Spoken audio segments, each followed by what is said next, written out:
Hello বন্ধুরা, কেমন আছো? আশা করি ভালো আছো। আজকে একটা নতুন ভিডিও নিয়ে চলে এলাম। জানি একটু দেরি হয়ে গেল, কিন্তু শিবরাত্রির ভিডিওটা দিতেই হতো। সবাই মিলে গঙ্গা চান করতে এলাম। গঙ্গার ঘাটে এসে দেখি কি ভিড় বাবা! যাই হোক করে চান তো করলাম।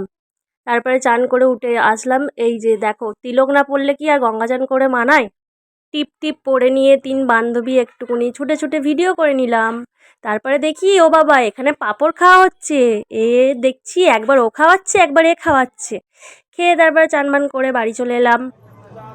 তারপরে সারাদিন পুজোর জোগাড় করে দুজনে মিলে একটু জল ঢেলে নিলাম। প্রত্যেক বছর আমরা দুজনে একসাথেই জল ঢালি। এখানে আমি অনেক পুজোর জোগাড় আরও করেছি, সেগুলো নেওয়া হয়নি বলে দিতে পারলাম না। তারপর 3 প্রহর জল ঢেলে একটু পাড়ার কালী মন্দিরে ঘুরতে এলাম।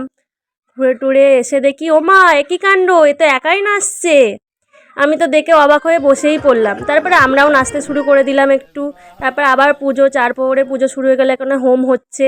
তারপরে বসে বসে আমাদের ঘুম পাচ্ছিলো, একটু রিলস বানিয়ে নিলাম। আবার দুজনে উঠে জল ঢালতে আরম্ভ করে দিলাম। পুজো শেষ হতে হতে সকাল হয়ে গেছিলো। তারপরে দুপুরবেলা আবার আনাজ কাটার জন্য আমরা আয়োজন করলাম। ভোগ বিতরণ হবে এখানে। সবাই মিলে আনাজ কাটলাম। আনাজ কেটে তারপরে সিদে দিয়ে দিলাম। সিদে দেওয়ার পরে ভোগ রান্না হবে। ভোগ রান্না হয়ে গেলে এখানে ভোগ বিতরণও হবে। ভোগে এখানে আয়োজন হয়েছিল খিচুড়ি, আলুর দম। সবাই মিলে করেছিল পাড়ার ছেলেপুলেরা সবাই। এখানে আবার পরের দিনে প্রসাদ কেটে সবাইকে দিলাম।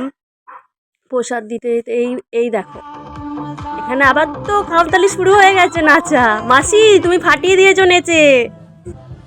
এখানে বাবার কাছে প্রসাদ দেওয়া হলো, তারপর সবাইকে বসে প্রসাদ খাওয়ানো হলো। আজকের ভিডিওটা এইটুকুই। দেখা হচ্ছে পরের ভিডিওটা। Tata, bye bye.